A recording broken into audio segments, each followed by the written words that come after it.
Vamos combinar, quando se trata de estrelas, nosso Sol é, na verdade, bem sem graça. Não há nada de incomum nele. Existem milhões de anãs amarelas parecidas no universo. E ainda assim, nós o amamos. Afinal, é a única estrela que temos e nos dá vida. Porém, nem sempre foi assim.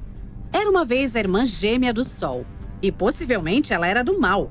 O que aconteceu com ela? Bem, vamos descobrir.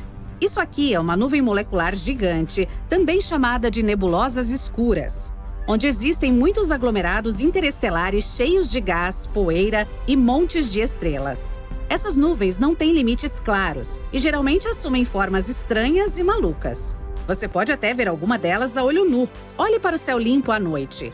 Elas parecem manchas escuras por toda a brilhante Via Láctea. E é exatamente aqui que nosso Sol nasceu, há cerca de 4,5 bilhões de anos. O astro-rei se originou de uma dessas nuvens moleculares. Há bilhões de anos, ondas de energia passaram por aqui, coletaram todo esse material e comprimiram esses aglomerados em núcleos densos. Foi quando uma protoestrela nasceu. Essa jovem era uma bola de hidrogênio morno e hélio. Então, milhões de anos depois, a temperatura e a pressão dentro da bola aumentaram. Como resultado, nasceu uma estrela, o Sol.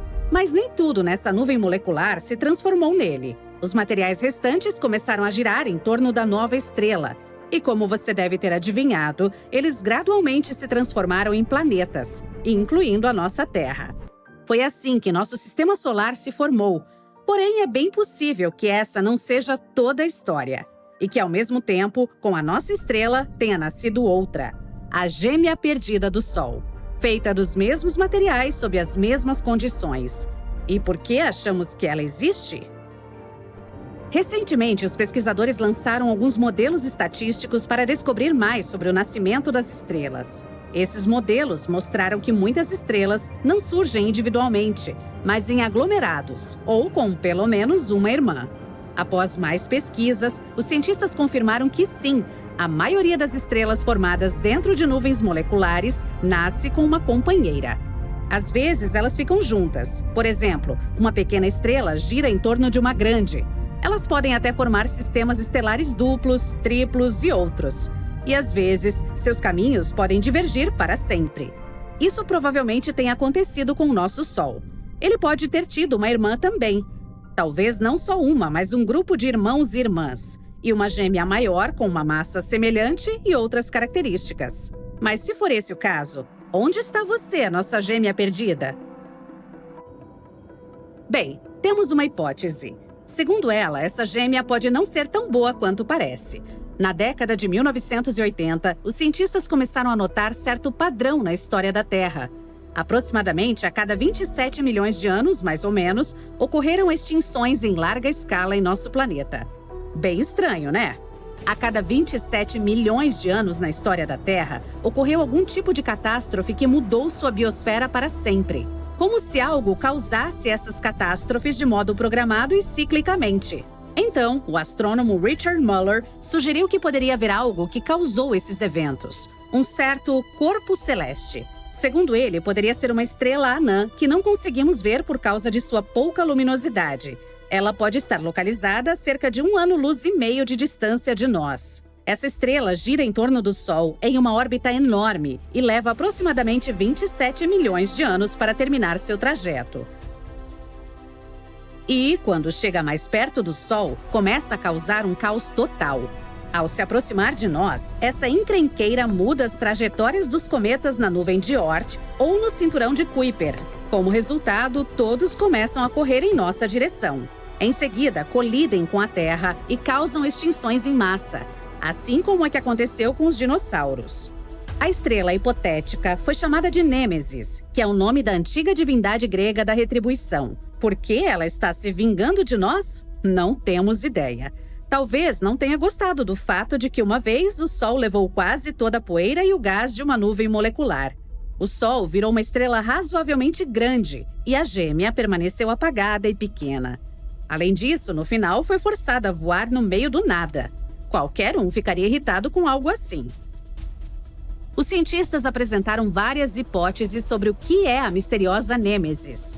Talvez seja uma anã marrom ou vermelha. Os restos de uma estrela que esgotou completamente seu combustível?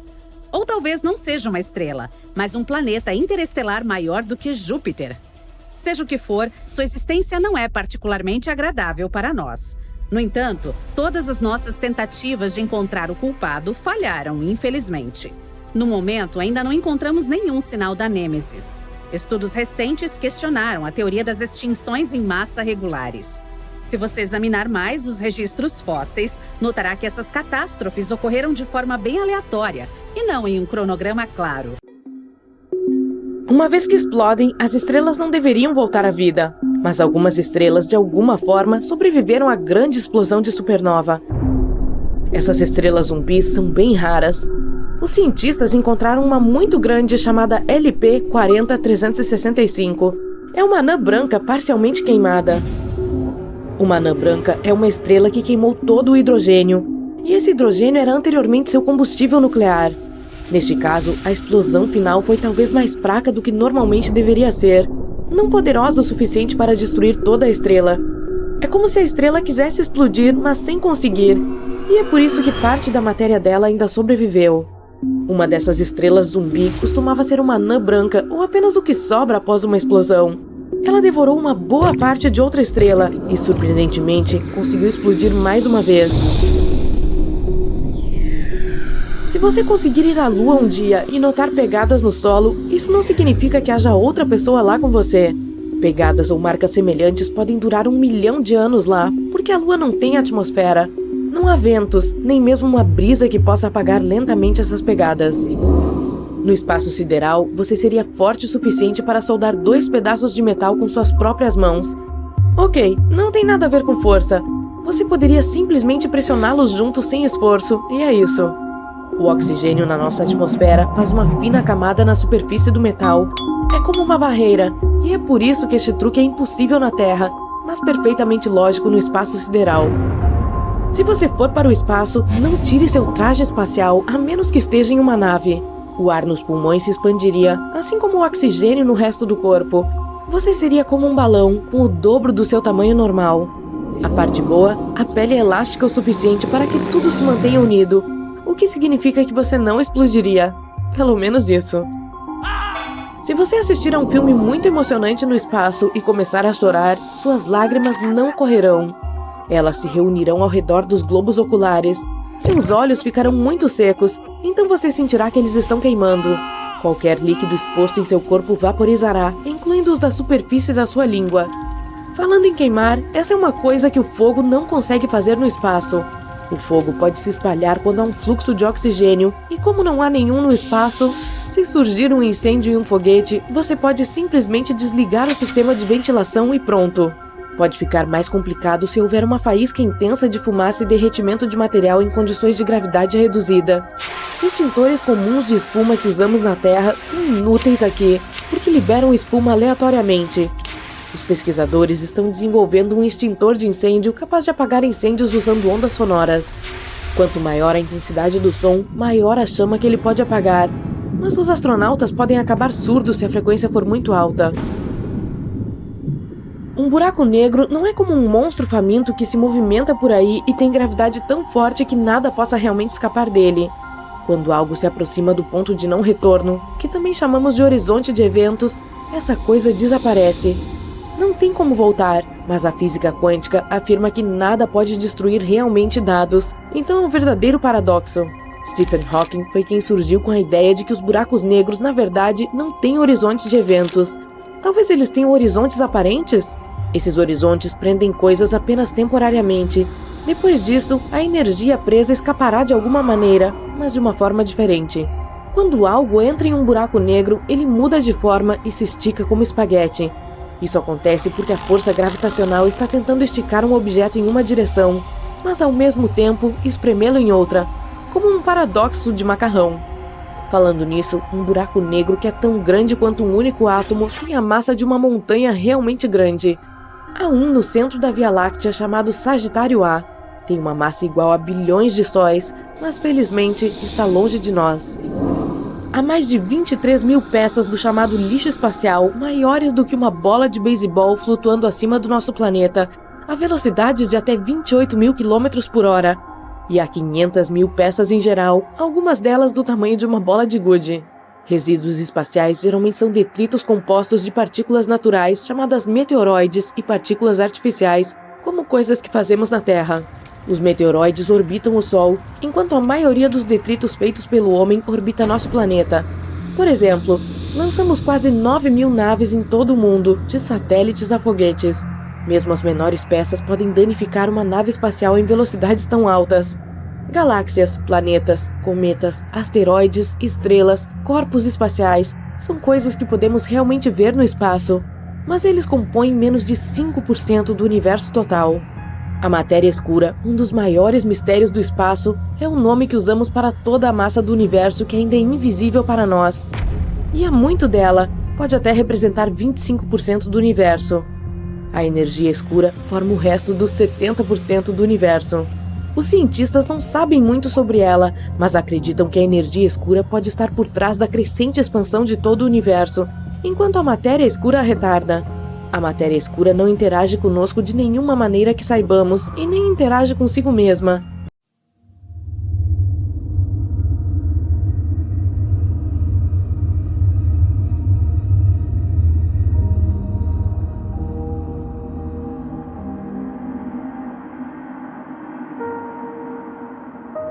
O calor do Sol está sob nossos pés.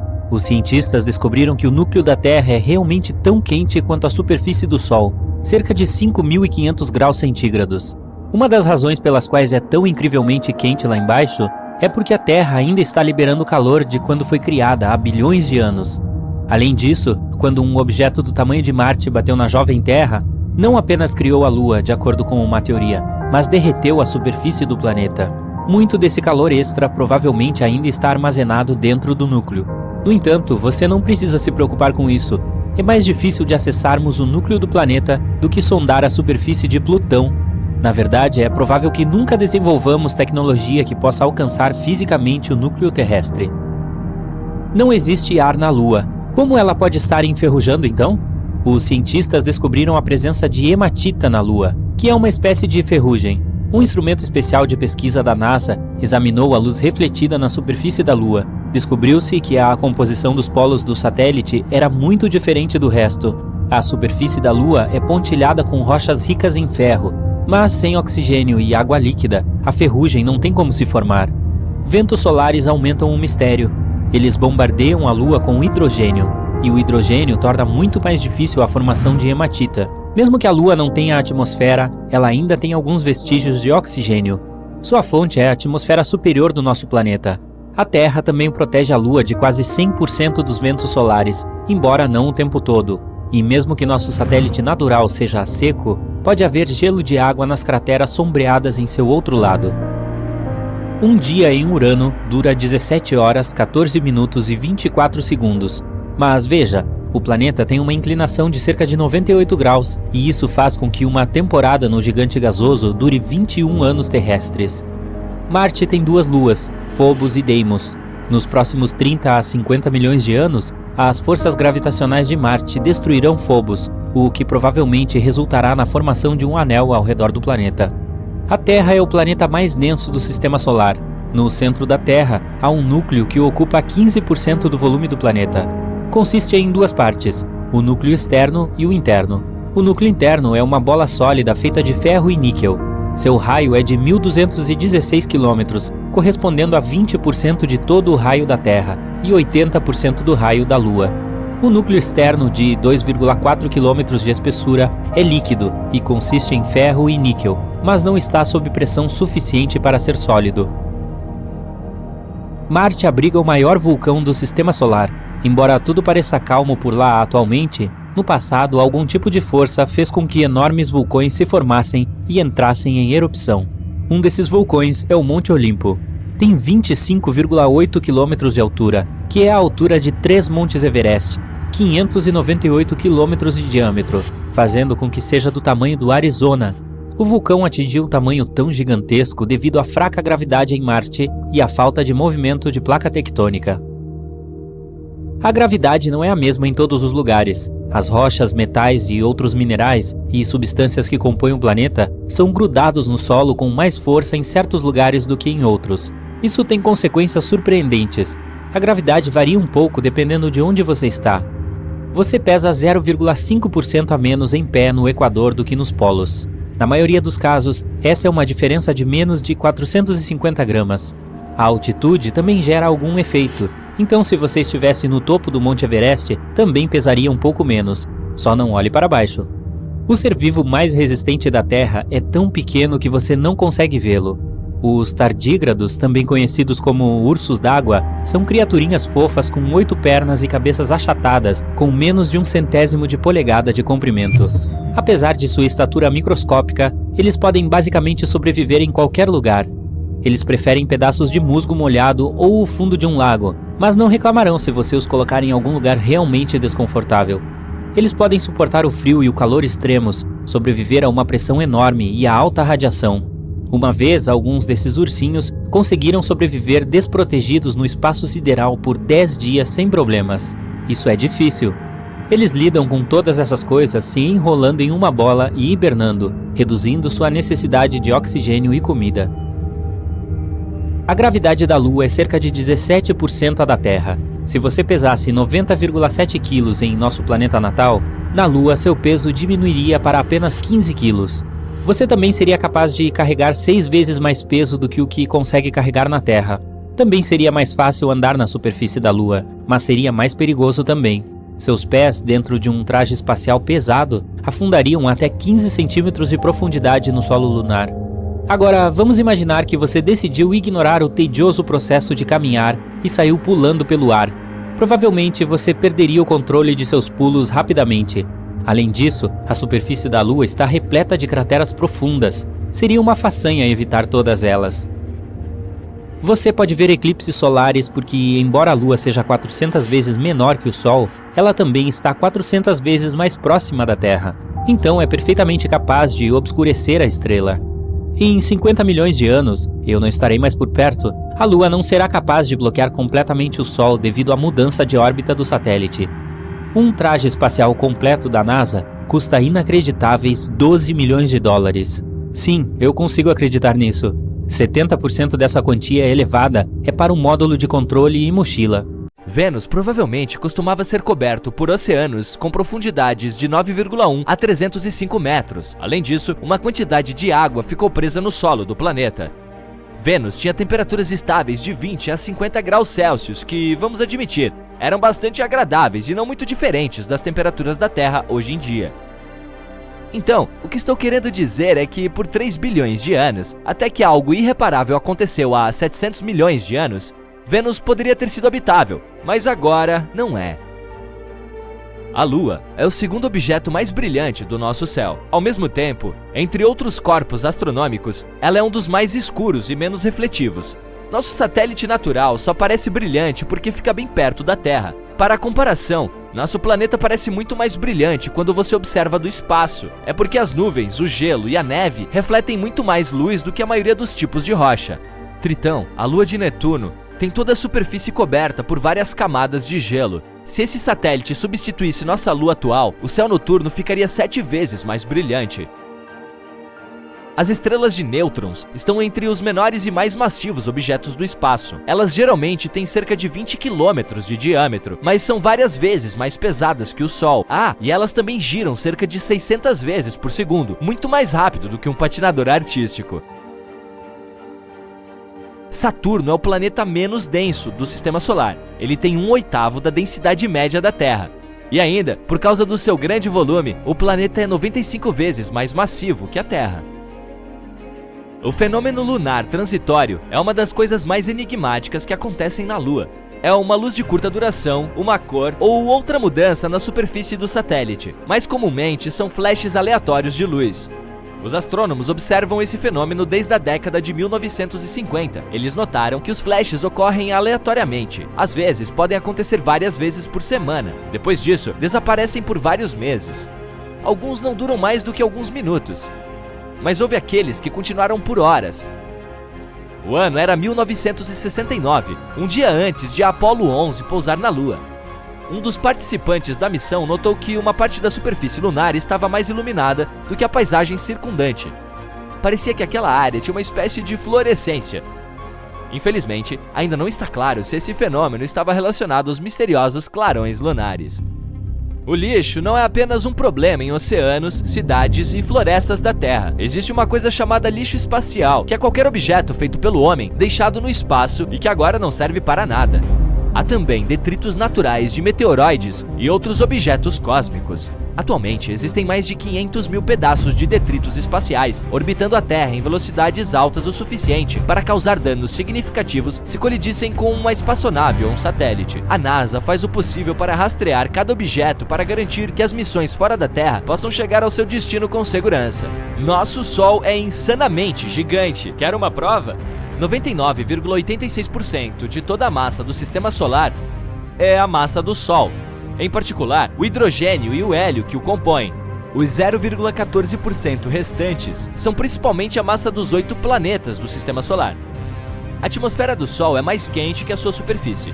A temperatura da superfície atinge 5.538 graus Celsius, mas a atmosfera superior aquece até milhões de graus. Se alguém pudesse cavar um túnel direto para o centro do planeta, com saída pelo lado oposto, e você fosse aventureiro o suficiente para pular nele, levaria 42 minutos para cair na outra extremidade.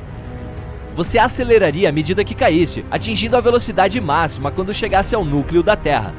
Depois da metade do caminho, você cairia para cima, ficando cada vez mais lento. Quando alcançasse a superfície oposta, sua velocidade voltaria a zero. A menos que não conseguisse sair do buraco, você imediatamente começaria a cair novamente, de volta para baixo ou para cima, para o outro lado do planeta. Essa viagem ia durar para sempre, graças aos estranhos efeitos da gravidade. Pode ser uma maneira divertida de passar uma tarde.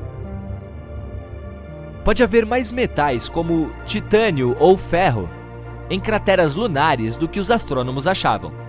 O principal problema com essa descoberta, ela contradiz a principal teoria sobre como a Lua se formou, que diz que o satélite natural da Terra foi desmembrado do nosso planeta após uma colisão com um objeto espacial massivo. Mas então, por que a crosta pobre em metais da Terra tem muito menos óxido de ferro do que a da Lua? Isso pode significar que a Lua se formou a partir de material muito mais profundo de dentro do nosso planeta. Ou esses metais podem ter aparecido quando a superfície lunar derretida estava esfriando lentamente. Ou talvez, como dizem há séculos, ela seja feita de queijo verde.